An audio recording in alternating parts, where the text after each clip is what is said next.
Welcome to episode 17 of the Have a Shift Day podcast here. We are here with a very, very special guest here, senior writer for The Athletic, one of the top insiders for the Penguins, and the co-host of the Two Foot Talking podcast, Pittsburgh's own Josh Yohe. Let's go, Josh. Thank you for joining us. Welcome. Good to be here, everybody. Absolutely awesome to have you on. Very blessed and thankful that you are here with us today and just took time out of your very busy schedule to join us. So thank you. My pleasure. I've been waiting. We've had this scheduled for a while, so I am quite delighted. I've had it marked on my calendar, in fact. That's awesome. We love to hear that.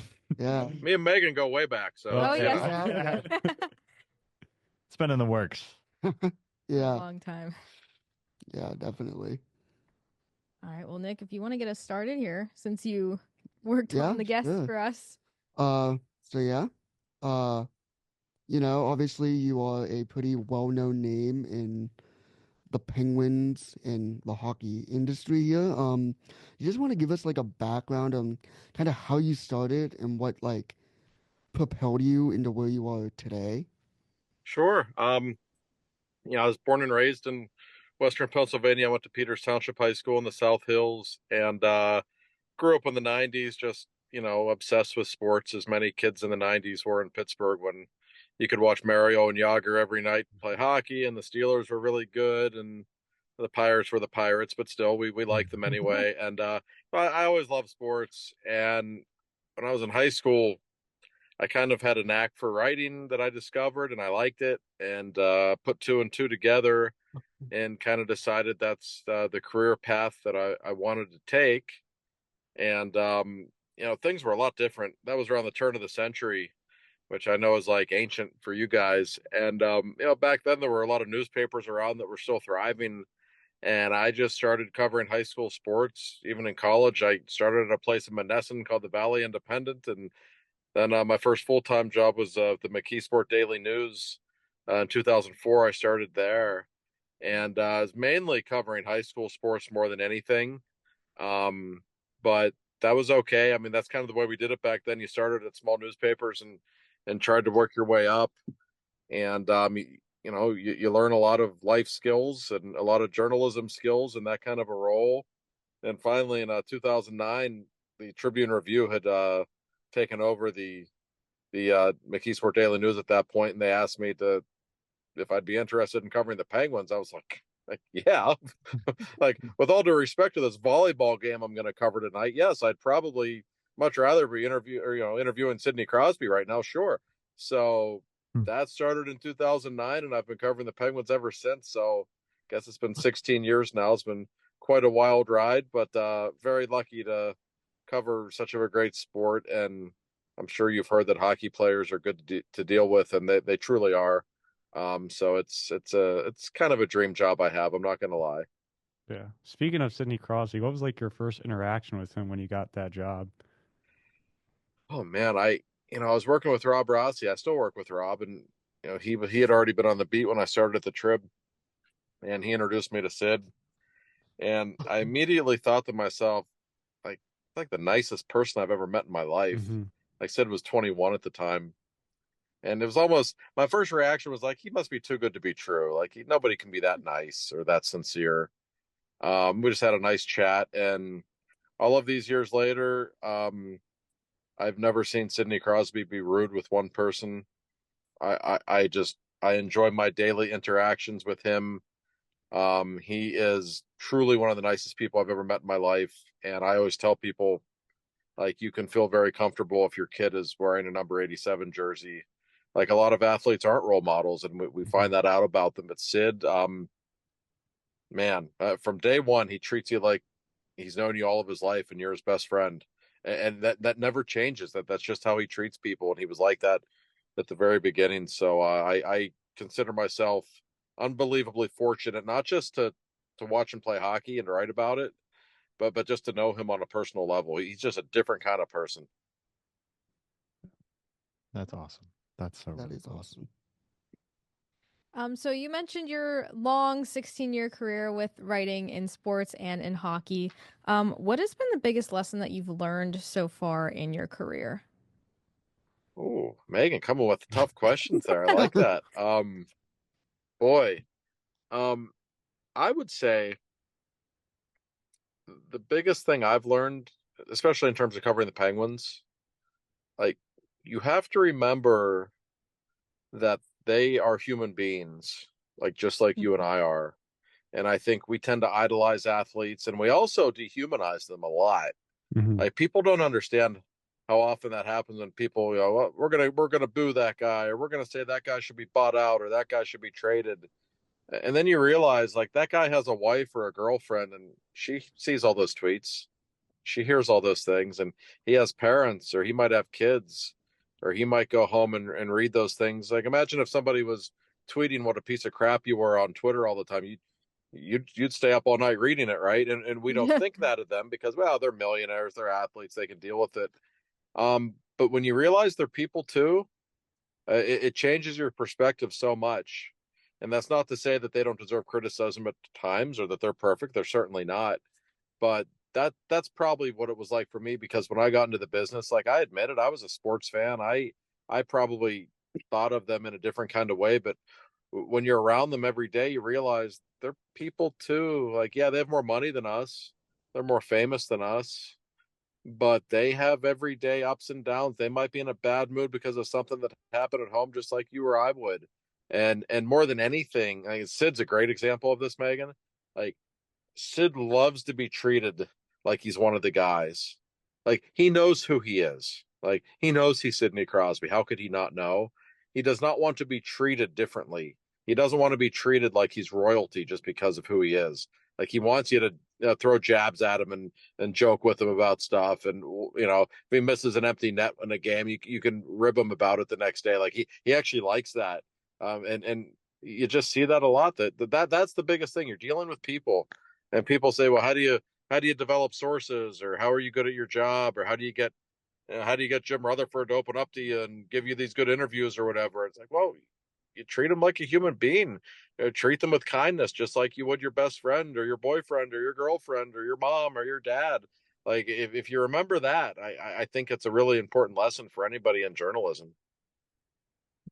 Yeah, I was going to ask you eventually later, like how you earn the trust of the Penguins front office and their personnel in order to get information from them. I know, like you just said, treat them well, but is there any other kind of keys to getting that information from them, getting their trust? Well, it's different because what happened from 2014 to 2021, I was so spoiled by Jim Rutherford because like most general managers aren't like Jim. Like I could literally text him right now, and he's the president of the Vancouver Canucks now, and I could say, "Hey Jim, got a second? I gotta interview you about whatever," and he would call back in 2 minutes, and he'll give you a great interview on the record, and then he'll give you good off the record information because it's Jim, and Jim just likes to talk to the media, and he enjoys doing it. Not everybody's like that. Not everybody is Jim, and I have learned that. So I think it's a matter of getting to know people, getting to know what makes them tick, and more than anything, you don't burn people. Everyone's different. Kyle Dubas, really nice guy. I like Kyle. Like he comes from Toronto, where he was for years, and the media in Toronto is crazy. Like they will write anything, they will rip the crap out of you at the drop of a hat. And I think Kyle knows that, and I think he was scarred by it, quite honestly. And so when he came to Pittsburgh, he's very polite. He's a nice guy, but he wasn't really going to share any information because he had been burned so often in Toronto. And that was kind of an adjustment. It's all right. This isn't Jim Rutherford. This is like a different ball game here. But Kyle's been here for a couple of years, and he'll give you little nuggets, and he'll help you out a little bit when you ask him, hey, what's going on at the trade deadline, this or that, and you just don't burn people. If someone tells you it's off the record, you don't write it. It's a very simple thing. If you do write it, guess what? That person's not going to talk to you anymore. So it all goes back to what I say about humanizing people, and part of that is remembering that people are all different. What this person likes isn't necessarily what that person likes, and so you just have to pay attention and in the case of Dubas, I think it's more of a patience thing. Like as the years go on, I think he is getting more comfortable in Pittsburgh, and he's starting to realize that like we're not out to get him the way people in Toronto are. And I think you'll see him get more comfortable with the media as time goes on because of that. Speaking of sources, I was wondering what is the biggest story that you got on first and you broke? Oh boy, um, that's a really good question. You know what's funny? Like I could tell you, like I got little stories here and there, little scoops here and there. Um, One of my favorites was Jim Rutherford. I assume you've all been Penguins fans for a while. Oh You yeah. might Yeah. remember the disastrous Mike Johnston era when he was the head Oh coach of yeah. the Mm-hmm. Penguins. Mm-hmm. Yep. And there was a game. It was a week before Mike Johnston was fired. The Penguins lost in Anaheim. So I'm in Anaheim, like walking out of the locker room, and I see Jim just standing there. And Jim is the most accessible guy. So if you need an interview, he'll give you one. So I go up to Jim. I say, "Hey, Jim, you got a second?" He looks at me. He goes, "Not tonight, Josh." I'm like, "Oh, okay." So I start to walk away. Jim then follows me down the hallway. He goes, "Nah, come back." I'm like, "Okay." And I just turned my recorder on. He says, "Yep, I think we're probably going to have to make a coaching change because this just isn't working." I'm like, "Oh my God. Like, did you really just say this?" And unfortunately, it was during a Steelers Sunday night game, so nobody was paying attention. But nonetheless, I was like, "Oh, this is great." The general manager, I couldn't help himself. He just told me he's going to fire the coach, and a couple of days later, he did. So Wow. that's one that jumps to mind. But some of my favorite stuff, we talk about breaking stories, right? And Mm-hmm. yes, that's a part of my job. But what I love to do, and Rob on the beat with me for years, we've both done this a lot. We will learn information during the season. But instead of writing about it, like, oh, you get a little story in November, well, instead we just kind of keep a list of everything we learn. And at the end of each season, we usually write a really big piece, kind of, piecing together where things went wrong or where things went right, and taking all that information and putting it into one big story. So those are probably some of the proudest accomplishments or things that I've written. Just having the trust in people to kind of tell you behind the scenes stuff. It's not actually my favorite part of the job because I always feel kind of sleazy about it. Like, hey, I'm really nice to you. Can you give me some information? Like, it's way more fun just to write about hockey games and, take a flight to Florida and write about a game down there and enjoy yourself. I always feel like it's something sleazy when I'm getting information out of people, even though it's part of my job. But yeah, that's my favorite thing, just to kind of accumulate stories during the season that you hear and kind of piece things together. Yeah, when like getting lucky enough to the point where Jim's going to tell you he's just going to fire the coach, or just trying to make sure you're ahead of everyone else, like in writing for the Athletic, like how competitive is the process of getting a Penguins article out first compared to other, I guess, outlets, and like what strategies would you use to kind of stay ahead from everybody Mm. else? It is very competitive, and we still have like 5 outlets that travel and cover the team, which is a lot for Pittsburgh's. Not like we're New York City or Toronto, but we still have like the Athletic and the Post Gazette, the Tribune Review, Pittsburgh Hockey Now, DK Pittsburgh Sports. Like we all are at every game, and we travel to most games too. So there absolutely is a competitiveness to it. Um, it depends on the outlet. Like when I worked for Dejan, like getting it out first was everything, and the more content, as fast as possible. That's really what he wanted. Um, the Athletic, sure, they want you to break stories, but the Athletics, like my first day at the Athletic, they told me, like, hey, if you get a story, if there's a trade or something, you don't need to write like 2 paragraphs and send it on your phone just to get it published immediately. Like, drive home, have a drink, get your mind right, and write a really great article. If it's done an hour after other people, that's okay. But because to the Athletic, it was really more about quality and how much background information you could get, not just necessarily being the first. Mhm. Because being the first, like we all want to do it. We all want to be Adam Schefter, right? We're all checking our alerts every second to see if Adam Schefter is going to tweet about Aaron Rodgers and the Steelers, right? Like we Mm-hmm. all want that. Um, but man, that's a good way to get burned if that's all you care about. Because just because you get a part of a story and it might be right, it doesn't mean you have the whole story. And you can't always just trust one source. And oftentimes you really can't. So sometimes you're not first, and that's okay. I always tell people that's okay.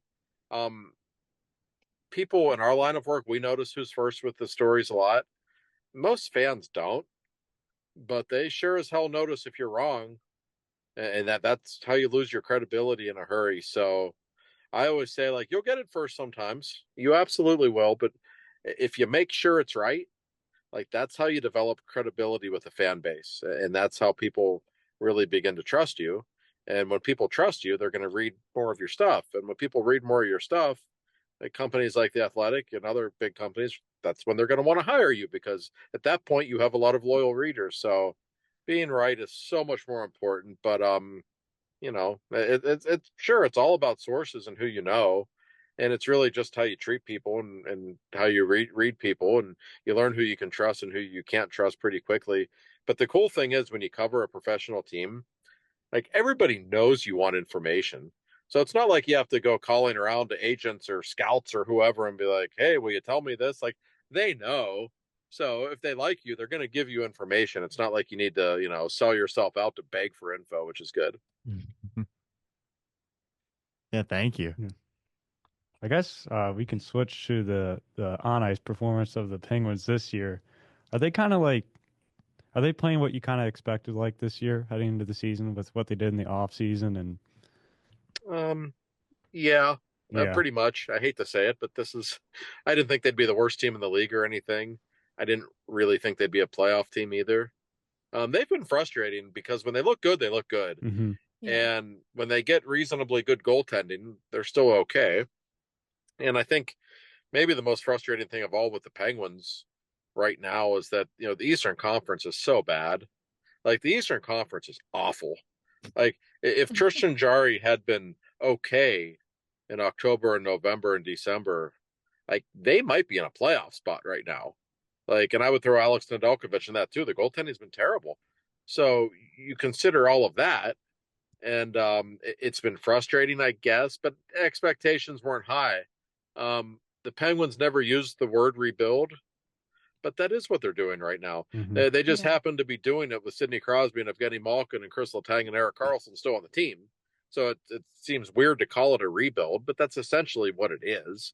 They have sold off a lot of their best players. They have 30 draft picks in the next 3 years.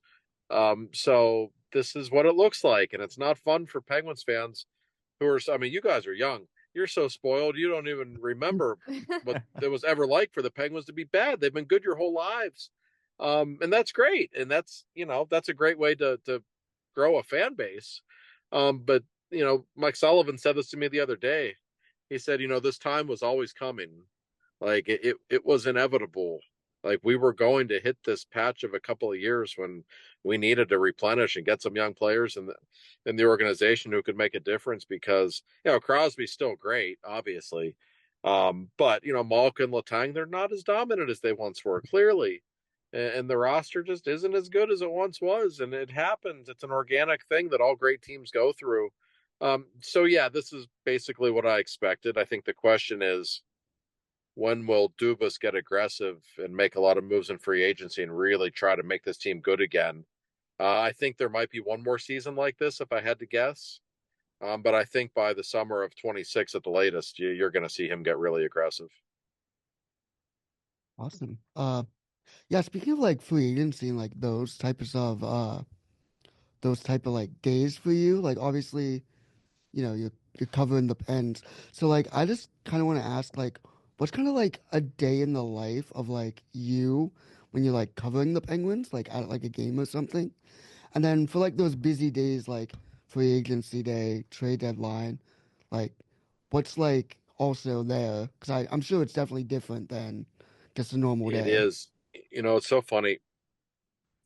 The two biggest days in terms of website clicks for us are free agency day on July 1st and the trade deadline day, and it's not even close.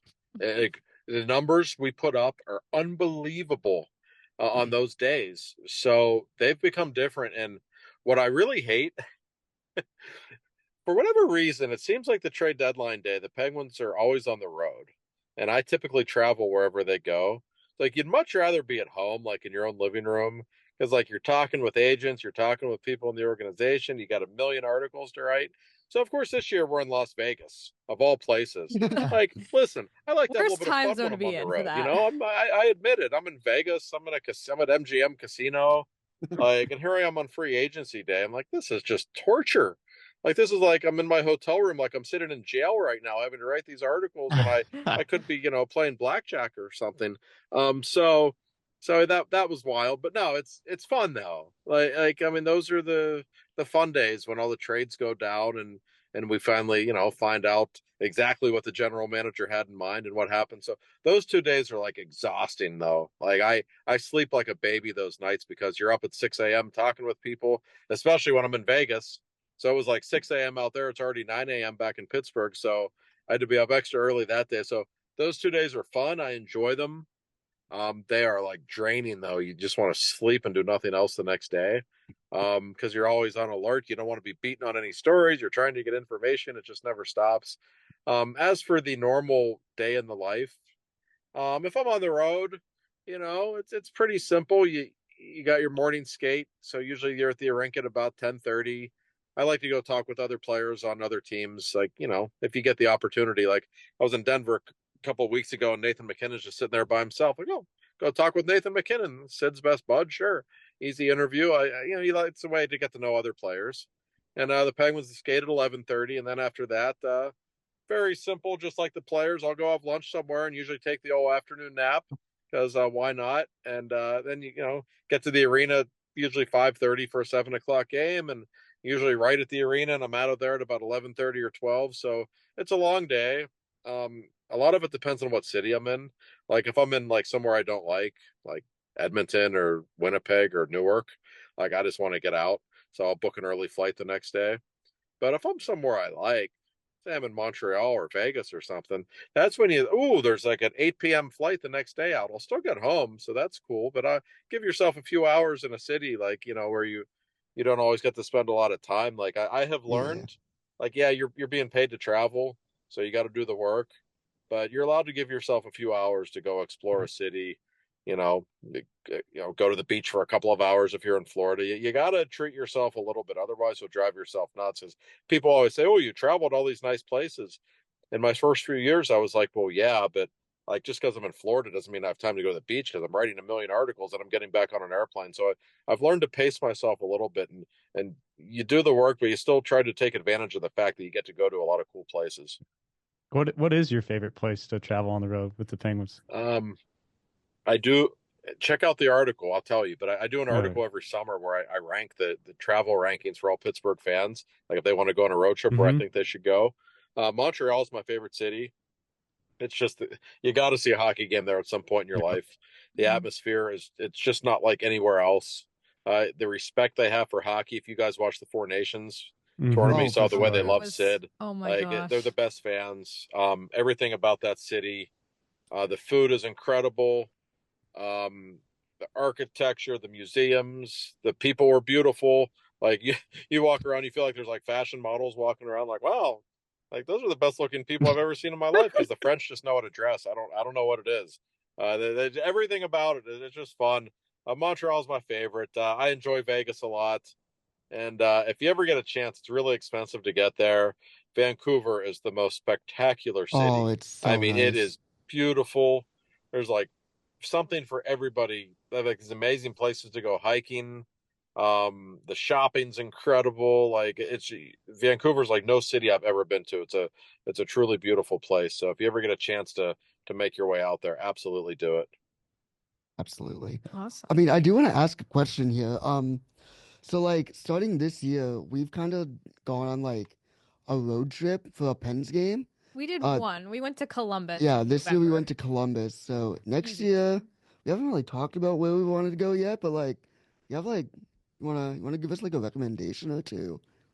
Maybe one that's within a One good that's price range because we obviously we're in college, so we're trying not to spend too much here. yeah. I Montreal. understand. No, Let's do Columbus. it. I always tell people if you haven't seen the Penguins on the road, Columbus is a good place to start. It's an easy drive. Oh It's a really yeah. nice arena. You got the great area right around the arena. Like Oh it's one yeah. of my favorite trips actually Yeah, because it's we just were so like pretty convenient. surprised with how nice it was. Right. Oh no, I for sure. So if you're looking drivable, that's not that expensive. Um, you know what? Just off the top of my head, even though like it's a city that doesn't necessarily have a great reputation, I would recommend Detroit for a couple of reasons. It's cheap. It's the best arena in the league. They have a new arena there. It is absolutely spectacular, Little Caesars. And Detroit itself is actually like a lot nicer than it used to be. Like 15 years ago, like Joe Louis Arena was not in a very nice part of Detroit. Detroit was really struggling. It's made a really nice push economically. Detroit's in a way better place now. It's actually a fun city. Tickets are pretty cheap there. So off the top of my head, that's one I would recommend. Now, if you want to get adventurous, and somebody's going to have to win the lottery to pull this off because it's so expensive. People don't know this. Toronto is only a 5-hour drive. Like, it's very drivable. Tickets are insanely expensive. Oh, yeah. So I might have to like help you out for the Penguins and try to get free tickets or something. But Toronto's awesome because it's a 5-hour drive, and also the Hockey Hall of Fame's there. It's like $20 to get in. It's awesome. If you like hockey, you will spend all day in the Hockey Hall of Fame. It's the I've coolest done place. it, So it's a fun beautiful. Me and Ryan have both been there. I've been there too. Oh, you have to? I gotta do it. I gotta do it. Okay, Jake's the only one who's not into the Hall of Fame. So Toronto's a cool city. It's beautiful. It's I will say amazing it's city. very packed, but it's very beautiful. It's a massive the traffic's city. insane. Yeah. Yes. Oh, yeah. Don't drive, 100%. but walk everywhere. Or take the train.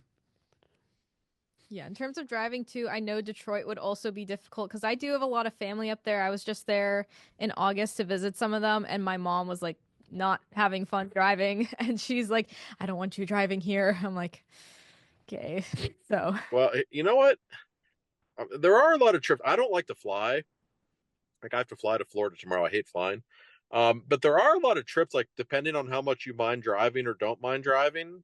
Like I don't know what your limit is. But one thing, like if you ever want to see the Penguins play in New York, like tickets aren't that expensive at the Garden. And what you can do, you can actually, if you want to save money, just stay in New Jersey and you can just take the train right across the river to New York City. And like you're in Manhattan for the day, and Madison Square Garden's right in the middle of Manhattan, and everything's walkable. That's what I do when I'm there. I always go to Little Italy and have lunch, and just kind of walk it off and go back to the Garden. Is Madison Square Garden's another place. A lot like Montreal, you got to see a game there at one point in your life. Like the atmosphere, you can like feel the history when you walk into the building. It's really worth it. That's a good one. I didn't think about that. I didn't think about that either. I was in New York probably last year to see a few Broadway shows, and we didn't realize how close we were to Madison Square Garden. And all the big stuff is just so close to each other. So that would be a lot of fun. That would be nice. Oh, yeah, strongly recommend it. But yeah, there's a lot of I'll drive anywhere. So I don't I drive to Raleigh. It's like 7 hours. I don't care. I like the drive. It's nice and peaceful. That's another one, by the way, for college kids. Raleigh's very cheap. The tickets are cheap. Everyone's friendly in Raleigh. Yeah. And you can meet other college kids because where the Hurricanes play, it's actually on NC State's campus. So you're like right in the middle of a college. There's like a very college atmosphere. Like they always tailgate at games there, and the weather's usually nice. So it's actually, I think Raleigh's like one of the most underrated cities on the road in the NHL. I always enjoy it there. The barbecue is outstanding. Everybody's friendly. Like what else can you ask for? Yeah, that was my first away game actually for a Pens game. I went to Raleigh because my brother lived in Carolina, so we went to a Canes game. Pens won in a shootout, so it was. Well, there you go. They don't win there very often, so you did well. Yeah, and there's a lot of Penguins fans who make that trip too every year.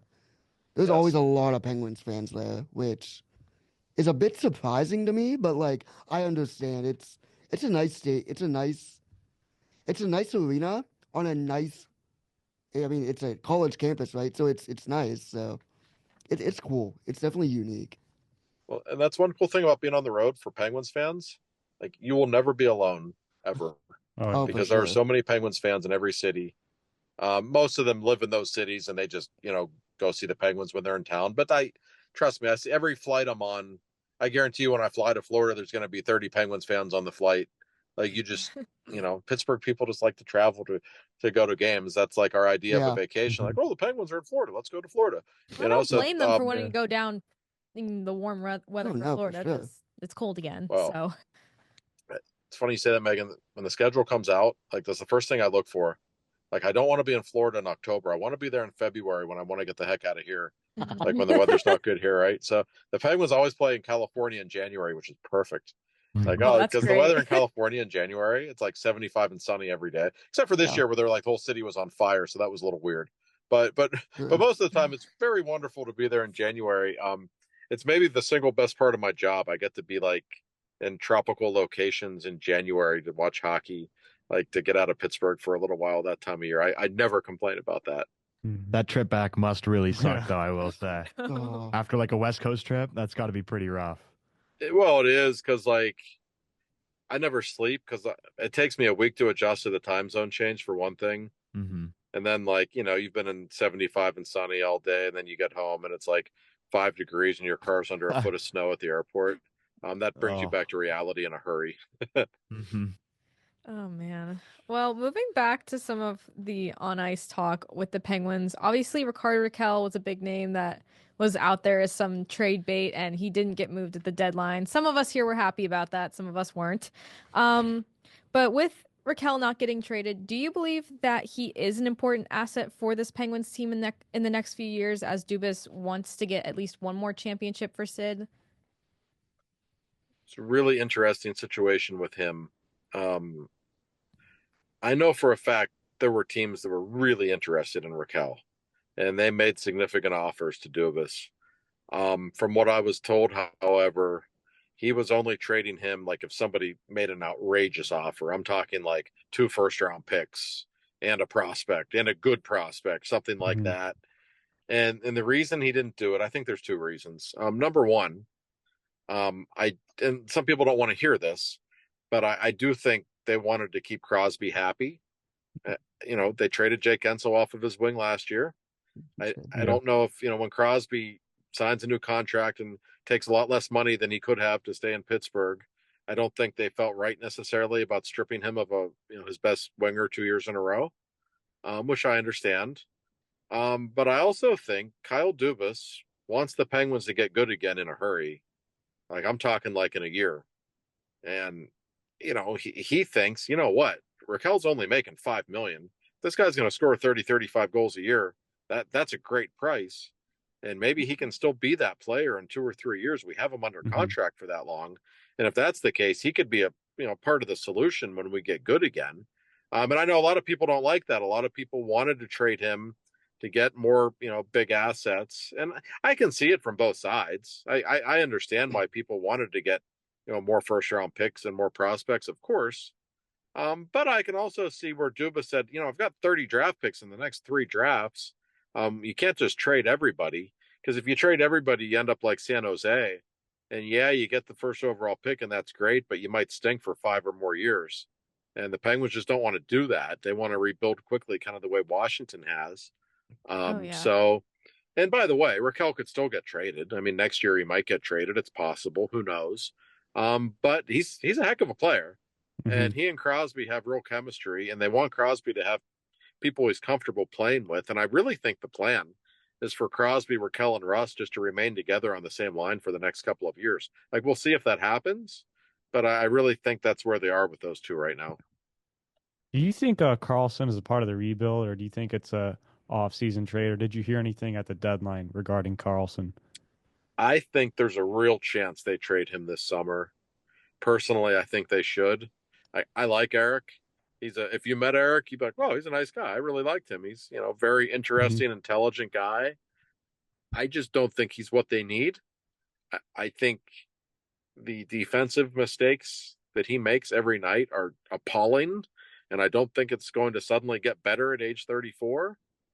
And I also, yeah, he does a lot of things offensively that help you. I don't think he does enough to justify his salary, quite honestly. Yeah. And I also listen. You're going to have young players coming, like Harrison Brunick's young defenseman is really, really talented. Mhm. He's going to be on the team either next year or the year after. I don't know if you want him around Eric Carlson, like picking up on some of the habits he has. This just to me, as talented as he is, I don't know how invested he really is to winning.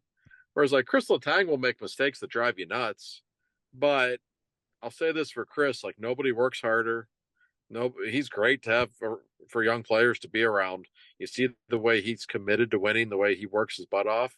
Um, he's a little different than Carlson in that regard. Eric's not a bad guy. But I would trade him if I could. And I think there's a really good chance it will happen this summer. I've spoken with GMs around the league, and I've asked them, would you take Erik Karlsson? Do you think somebody will take Erik Karlsson? And basically, what I was told was if the Penguins are willing to retain $2 or $3 million of his salary, to make him say a $7 million cap hit instead of a $10 million cap hit, that there are teams that would be interested in him. And I think there's a real chance that happens this summer. I just don't think he's part of the solution moving forward for them. Do you think Dubas would be open to retaining salary on his contract? Because I know he doesn't like retaining salary for his players.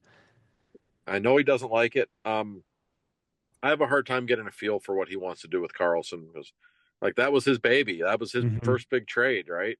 And you got to swallow a lot of pride to be like, yeah, that trade didn't work. That was a bad idea. And he doesn't like retaining. I mean, nobody likes retaining money. Yeah. Dead money is not your friend. That's why everyone says, just buy out Tristan Jarry. Well, okay, then you're paying him for the next 6 years, even at a reduced rate. That's not ideal. You'd rather have him figure it out or find someone who will take him in a trade. But in the case of Karlsson, because he makes so much money, I could see Kyle retaining. There's only 2 years left on his deal. So if he had to retain $2 or $3 million for the next 2 years, I don't think that would be the end of the world.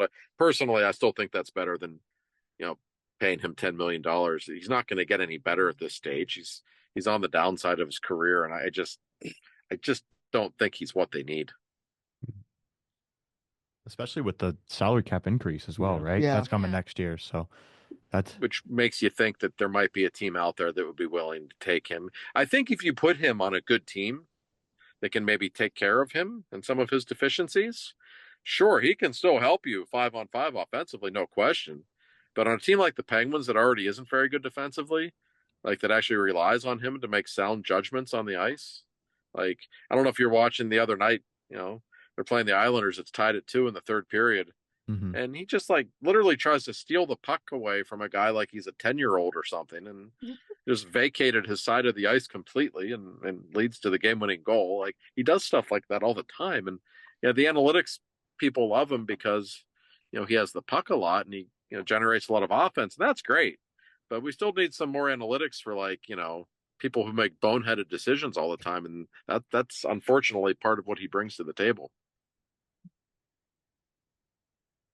Yeah, it's hasn't been our favorite part in the past Yeah. few years of this Penguins team. Definitely. No, not at all. I mean, speaking of Dubas here, there's kind of like a theme around some of the moves he makes. There's I don't know if you've seen the tweets and stuff about, and I'm quoting here, Dubas loves his guys. What do you think about that kind of mantra, if you will? Because he always seems to be bringing Leafs players or players who played with them on Sault Ste. Marie. What do you kind of make of that, if you will? It is interesting, and there's no doubt he falls in love with certain guy. Connor Timmins is the most recent guy. I think Connor Timmins, he had him in Toronto. I think he had him in Sault Ste. Marie also. Yes. Michael Bunting was one of those guys. He had him Sault Ste. Marie, Toronto, Pittsburgh. And I would even throw Erik Karlsson into that because he was trying to acquire Erik Karlsson his last year in Toronto. Yeah. Mm-hmm. And in fact, it almost happened. And he finally did. And Olachari's another one. He had him in Toronto and he brought him to Pittsburgh. I don't know that it's a bad thing necessarily. It's kind of an interesting quirk of his. Jim Rutherford was like that too. Rutherford tried for 3 years to get Jason Zucker before he finally pulled it off. GMs, they just have their guys that they think will be the right fit and they kind of isolate on them. So I don't know that it's a good thing or a bad thing necessarily. I think Dubas is quirky that way. One thing I really like about Kyle, he hasn't been at a lot of the games lately, and people might think that's odd. He's not at home just hanging out or whatever. He really likes to do a lot of the scouting on his own. So he has been everywhere in the Ontario Hockey League, just scouting all the guys who are going to be the top picks. He just saw Porter Martone play again for about the 5th time in Brampton a couple of nights ago. That kid was going to be a top 5 pick. He loves to scout. He loves to get on the road and go to old crappy arenas and sit with 2,000 people and watch these games. It's really important to him that he gets to see players with his own eyes. I like that about him. He's kind of old school in that way, but he's putting the work in for the Penguins' future, I assure you. how much trust do you have like this in the scouting department with all these picks and like building for the future? Because this is a part of the Penguins really haven't had to like, they're not drafting in the first round every year, and this is kind of like new to them. But it's a new front office with Dubas, and like, how confident are you in with that? I think the Penguins have a lot of good scouts, but yeah, they're going to be tested now in a way Mhm. that they haven't been in the past, because usually they have no draft picks, so we don't even know if these if these Yeah. scouts are any good or not.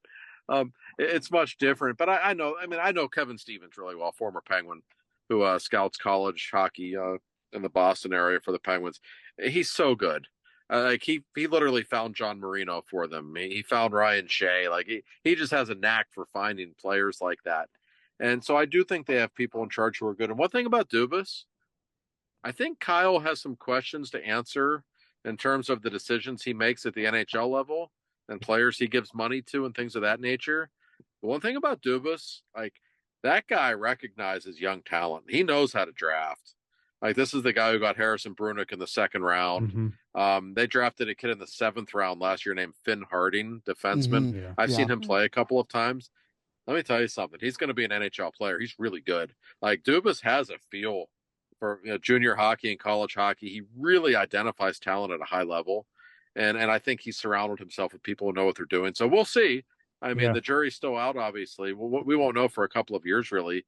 But my sense is, yeah, I think you can trust Dubas and in this entire staff. I think this might be a strength, and I bet you they do really well in the drafts. Awesome. I mean, do you think part of that is because, like, going back to like what you said of like trusting Dubas with like his young guys? Do you think part of that is because of just like his experience when he was in Sault Ste. Marie? Could be. I don't know. Dubas. I don't know how much you guys know about Dubas's life story, but like he was a pretty good hockey player when he was young, and he got a concussion, and he had to stop playing hockey when he was a teenager.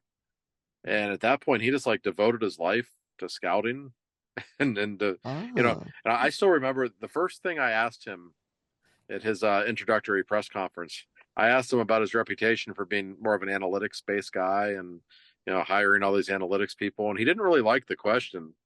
He said, I understand people think that of me, but like I'm a rink rat. I like being in locker rooms and getting to know people and going to small Canadian cities and scouting. So I think that's rubbed off on the whole organization. And I think that's just kind of a Dubas's core of who he is. So I think maybe the perceptions of him, and he looks like an intellect, right? He wears the glasses. He just looks like a scientist. He doesn't look like a hockey guy. But in a lot of ways, he is a hockey guy, and that's kind of, I think, what makes him an interesting figure.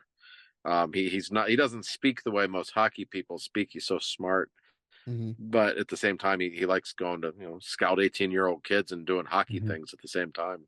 Yeah. Do you think the Penguins have like any big moves coming up in free agency this summer, or it's kind of like another year of like, gaining some draft picks and developing some more youth? Great question, because on the surface, my instinct is to tell you I wouldn't think they would do anything huge this summer. Mm-hmm. It feels like the summer of 26 is when they'll really get aggressive. That's when Malkin presumably will retire. He'll be off the books. They have a ton of money to spend that summer. But at the same time, when we ask Kyle that same question, he always says that there's an urgency to win, like really soon. And I was talking with somebody who's very close to Sidney Crosby today, and I said, well, Sid's never going to want to be traded. He wants to finish his career here. And this person said to me, yeah, he does want to finish his career here, and I doubt he ever would ask to be traded. But he doesn't want to be in a bad team the rest of his career either. And that resonated with me. Of course he doesn't. So there is a pressure on Dubas to get good immediately. And this summer they will have money to spend. There will be big names in free agency. Mitch Marner is going to be the biggest. Kyle and Mitch certainly have a relationship. That's one of his guys in Toronto. Yeah. But I don't know. Are you going to pay Mitch Marner like $13 million a year? I don't. He's a great player. Yeah. I don't know if I'd do that.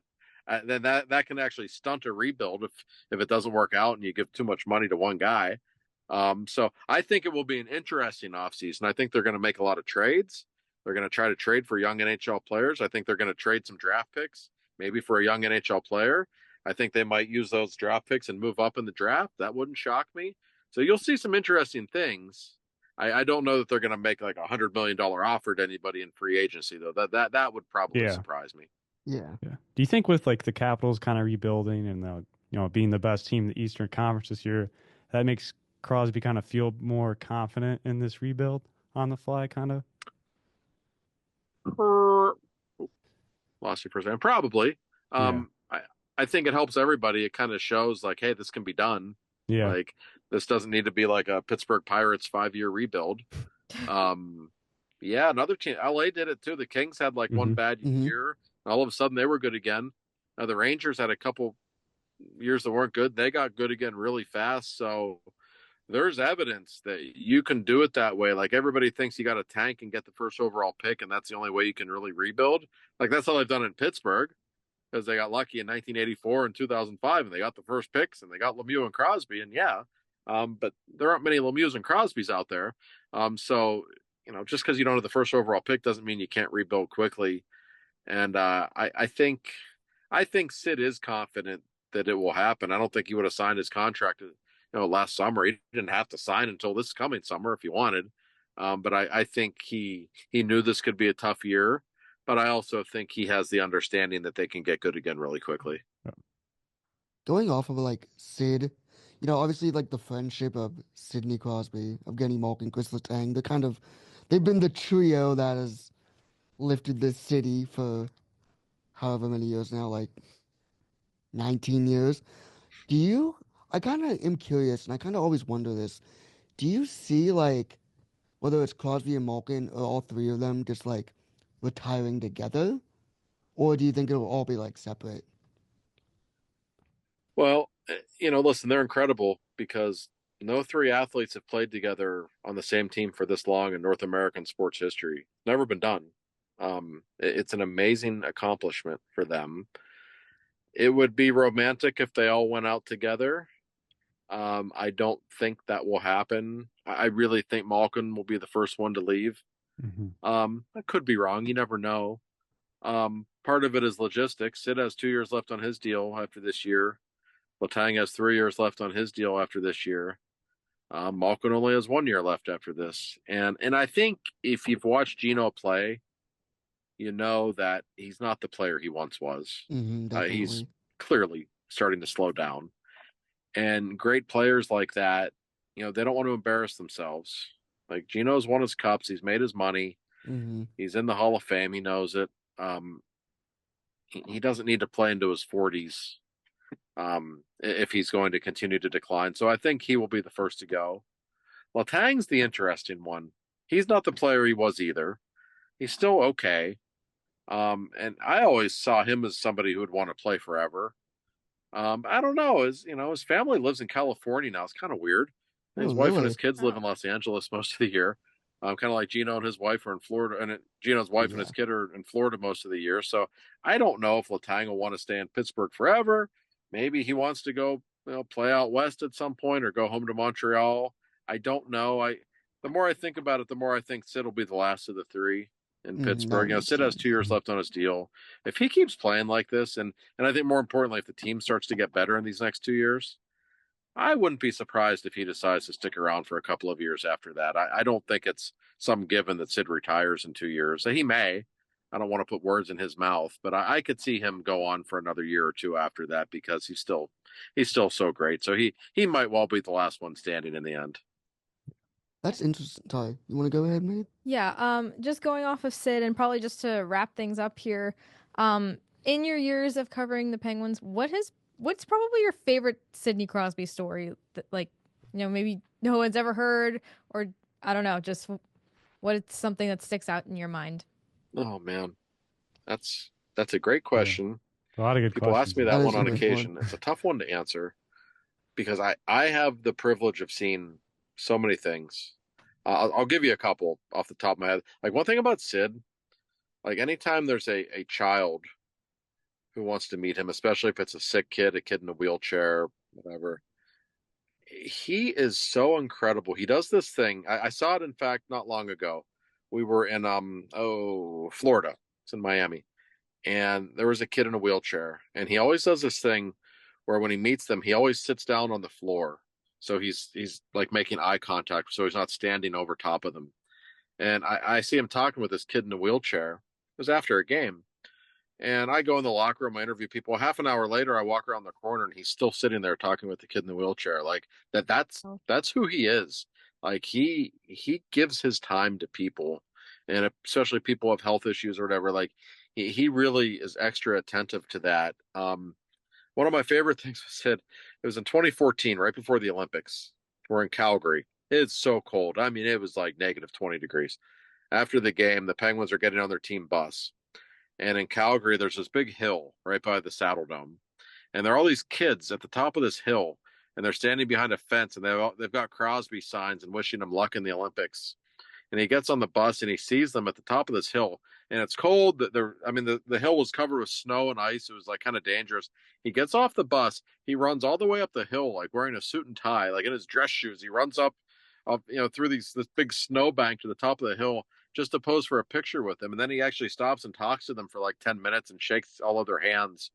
And like, it was, little stuff like that other people just don't do. But he appreciated that they took the time to make a sign for him and that they wanted to meet him. And so, yeah, he ran up an icy hill in a suit and tie, and he said hi to them for a few minutes. He does stuff like that all the time. Like he's not of this world. I'm telling you, he's. We always say, like, remember that people used to wear those things on their wrists. What would Jesus do? Like we always joke, like there should be like, what would Sid do? Like bracelets people can wear, because like the guy just. He's like the best human being you've ever met in your life, and he also happens to be fairly good at the game of hockey. So he just he's just a different kind of guy. Those are awesome stories. Well, Josh, before we let you go, if you could tell our listeners about your podcast that you have, I believe it's fairly new. Correct me if I'm wrong about that, but where can people find it? Yeah, it's called Two for Talking. I do it with Joe Bartnick, who's a comedian. He's actually from Pittsburgh, who happens to be a massive Penguins fan. We do it once a week. Usually it drops on Monday nights, sometimes Monday afternoons. It depends. Probably the easiest way to do it is just, we've been trying to pump up the YouTube number. So just, search my name on YouTube or Two for Talking on YouTube, and it'll pop up. And we talk about the Penguins. We talk about the National Hockey League. We dabble in Steelers talk. We avoid Pirates talk, because Joe gets mad if we talk about it. So it's just not even worth it. But we try to keep things loose and have some fun. But yeah, go to YouTube. It's free. Just check it out. We started doing it a few months back, and it's a lot of fun. So it was time to enter the podcast world, I thought. So what the heck? Mm-hmm. Well, welcome to the Yeah. podcast world. Awesome. That's great. Well, thank you so much for joining us today.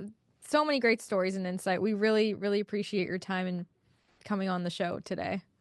Megan, my pleasure. Good seeing you again, and good meeting the rest of you. And anytime you guys want me on, please don't hesitate to ask. All right. Awesome. Thank you, Thank you Josh. so Much much, appreciated. Josh. Thank you so much. It was nice meeting you. You got it. You too. Have a good day. See ya. All right, see you guys.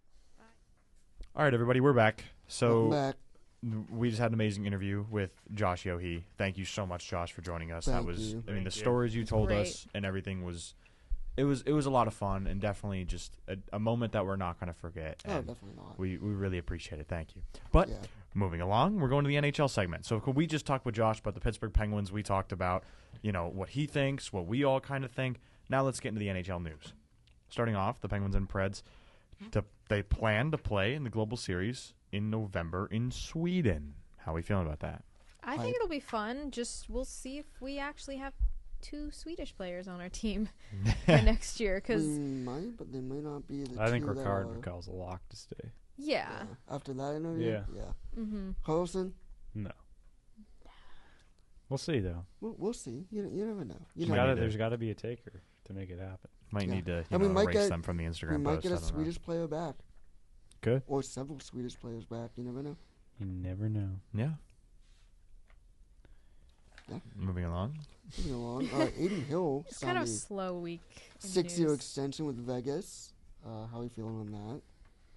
I mean, what's a PV on That's that? a fantastic question. What's up? The I feel like AAV. with the cap going up, it's fine. I think it's like 6.6. It is. Give me 1 second. It is 6.25. All right, 6.25. I feel like for goalies, you can get in some trouble with that kind of term and cap hit. Oh yeah, Like we know. we've seen that with Jari, Corporcello. Like I feel like that's a dangerous area. I feel like there's no fine line too, because if I feel like you're a franchise goalie, you're getting 10+ million, like Yeah. Igor. I don't know how much Vasilevsky's making, but then there's the middle class goalies like Jari and Aiden Hill that make 5 to 6 million. Like your starter, we're not going to Yeah. set the world on fire Yeah. type goalie. Yeah. But you have to pay them because They're your otherwise starter. they're going to walk. Yeah. So I don't know. But it's a good. I mean, you have to make that move. You need a No, goalie. for sure. Yeah. And I mean, they got rid of Logan Thompson. He's on the Caps now, so Hill was What like your main a guy. trade by the Capitals. Oh my, Oh my gosh. gosh. I mean, so like Hill's your main guy now, right? You made that very You clear. made that commitment. You made Yeah, that commitment. you have to pay him. Moving along. So, Gary Bettman says that the NHL is reimagining the structure of the All-Star Game. Not only with that, and especially we'll talk about that, but the overwhelming, I don't know, just the happiness from the NHL fans about the Four Nations face-off and the response that Yeah. the fans gave. That is definitely a good thought by Gary. Also, he did say last night that he is sticking and not planning to, especially in his kind of, what do I say, term of being Yeah. I'd say Sure. commissioner, I guess. But in his, his job of being a commissioner before the next few years, before he does, that goes on to somebody else, he says that he's not going to be changing the structure of the NHL playoffs. So people just kind of want to go back to the old format. He says he's not touching it. So that's the next guys, whoever that may be. That is news to me. So, I mean, we don't know how much longer Gary Bettman's going to be in the commissioner role. I think it's still going to be a couple, at least maybe 5 years. I don't know.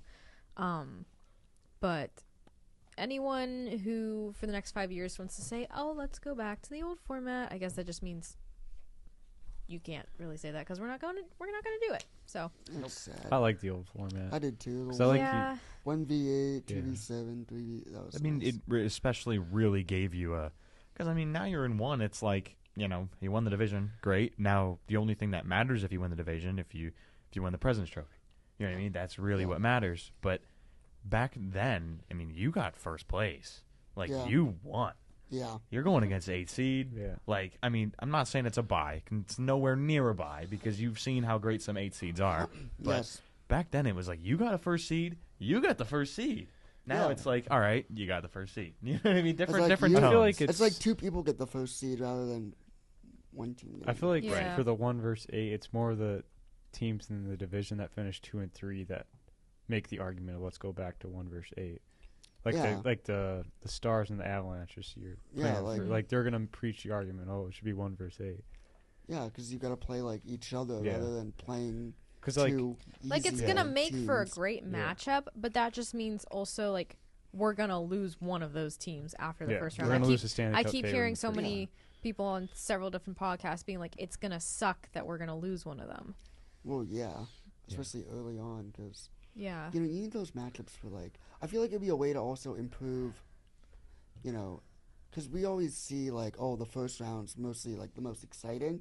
Mhm. It would help make the other rounds like just as exciting. Yeah, I mean, you have Mhm. two teams who, I mean, especially having two Stanley Cup contenders face each other in the first round. One of them's going to leave, but you can also argue with the fact that if you are playing a 1v8, they're going to meet up at some point, and one of them's going to win anyways. So I guess you could see it kind of both ways. I mean, but it's more yeah. exciting later in the playoffs when you see those two teams Exactly. face. It would help bring viewership, like continued excitement in those next rounds too. Yeah. Yeah. All Great. right. My insight. Anyway, yeah, great insight there, Yeah. Jake. Moving on now. So Gabriel Landeskog, the Avalanche captain, sounds like he might be close to returning, as he has been seen skating with the team. I don't know if you guys saw the documentary coming out. yeah, Of Landeskog. Yeah. Yeah. yeah. Did we talk about that already? We have No. not. Yeah. Looks pretty cool. I mean, it's been it's crazy enough to say, but 3 years since he's played. Yeah. It's been I over know. 900 days. Like, I have not watched the documentary yet, but I just feel like if you're doing a documentary, that definitely means you're most likely coming back. Because, like, why would you do it and then just be like, yeah, I'm actually retiring. I Like- think it comes back, but it's such a difficult time to come back during the Yeah. playoffs. Like, Yeah. it's so much physicality that's going to Mhm. be on his body that he just hasn't experienced in 3 years. So you don't think he comes back till next season? I think he's going to get some games in the regular season, depending how those games go. I think he's and back how, at the playoffs. like just first games playoffs. I think if he, Maybe Yeah. not first game. I mean, like maybe he comes back regular season, like you said. But I think think the he only is going to way be he- at least in the playoffs. I think the only way he That's right. plays in a playoff game is if he plays some regular season games. I don't think he's going to get just thrown into a playoff series. Yeah. I beg to differ, honestly. I mean, I don't because think. we know hockey players. They Yeah, don't I like get missing that. Like, games, and they're tough. I so- mean, He's but you stuck gotta- around for 3 years, has been putting in the work for 3 years to come around. He goes to the games with the team. He's in the locker room with them. Like, he wants to win. He wants Yeah. to Yeah. be on this team, help this team win. He wasn't just like staying away, trying He's to not recover, and he's pulling- not like all of a sudden like, oh hey guys, I'm back. no, No, he's not doing a Logan Couture. I will say I no. just don't. I just think if he's not ready by the regular season, I don't think he'll be ready for playoffs. I yeah. I No literally matter think they're gonna put him in. no matter like when he does come back, you'll know when he does come back, it's the right time for him to come Yes. back. Oh, Because for sure. let's say he comes in the playoffs, players don't care. They want to win the Stanley Cup. Mhm. Yes. He's gonna get oh beat they're gonna up be happy in to those have him playoffs. back. Yeah, I'm talking other team. Yeah. They're not going to look at him and be like, "Oh, you've been gone 3 years. I'll leave it on it." No, they want to win. Yeah. They're going to beat him up in that playoffs. gonna And be he's going to ruthless. beat people too. So when he comes back, he's going to have to be ready, and he will be ready. imagine So that. if that means, like- imagine the spark the Avs get though. If he Yeah. comes That's back. the Oh only- my I feel 100%. like they could win If- the West Yeah. if he If comes Land- back. If Landy does come back, I think the Avs could go far. Definitely. Someone who's not going to go far at all, though, because his team's not making playoffs, is Connor Bedard, who had back-to-back game misconducts because he talked to the refs Bad boys, bad. bad boys, Abuse of the official. bad twice. boys, Bad bad Yeah. boys, what you gonna, Gonna do? do What you You're gonna do when they come for you? So the vibes in San Jose are good. The vibes in Chicago are terrible. I'll be honest. I don't know. Unless they make some, depending on how the next few years go for him, I don't see him staying in Chicago. Yeah, they need to build around him. I know we've talked about this recently, but they need to do something to build around him, make him happy. Like, you need to make your stars happy. We just brought it up with Josh. Like, Raquel is probably going to stick around to keep Sid Josh happy. should say a name though. That I don't think Mitch Marner would mind playing with Connor Bedard. You Chicago, think? I think Chicago is ready to throw a bag at a big time free agent. They got some They cap need space to. too, Yeah. right? Yeah, Yeah. they do. They got to take advantage of Bedard not on his max deal yet. Mm-hmm. With still on his rookie contract. So I think getting Marner, but I also think they got to find the right winger for Bedard to develop him into that one center. Mm-hmm. Bedard's still young. I mean, he's still a kid. Like he's 19. Yeah, he's still a rookie. Yeah. Like, it takes some time. He doesn't have that many guys around him to Mm-hmm. be that number one. Or he is the best player, but you know what I mean. Like not to give these kind of examples, because of course you don't want to compare superstar to superstar, because then they'll cause conflict. Oh, this guy's better. Yeah. Like when I was in Erie watching, you watched Connor McDavid when he was so young in Erie, right? He's like 15 years old. At 15 years old, you see Bedard as like a stellar player, and he's around these veterans. He's around these guys who are, obviously, I don't, people can debate Bedard's better than him. You know what I mean? Because how fast the game is and everything. But you look at it like when you're watching McDavid when he was with the Otters, is you're so unbelievably good, but your team's not producing. He didn't win a championship with Erie, right? Mm-hmm. Because he has no one around him. Because like any team knows, you can't win a championship with one guy. No, Yeah, you So gotta- and he's so unbelievably good, but you have no one around to match that. You know what I mean? We kind of saw it with Sid too. You know what I mean? When Sid was starting on those lower lines and stuff, he was so unbelievably good, Mhm. but his line wasn't producing. It wasn't where that he needed them to be to produce it the way he is. Further up in the year, and that's what you saw with McDavid. You needed line mates. You He's needed got Draisaitl. Yeah. Crosby's got Malkin his whole career. you needed I mean, you needed teammates who gel perfectly well with you, and Yeah. Bedard just doesn't have that yet. Backstrom and No, Ovi. absolutely. Like, When he does Mhm. get that though, I mean, it's going to be sparks. yeah, It's going to be It's crazy just- the it's level just- that he brings. It's just to the finding that right guy. table. Mhm. Yes. Yeah. Well, like we said, it was a slow news week. It was.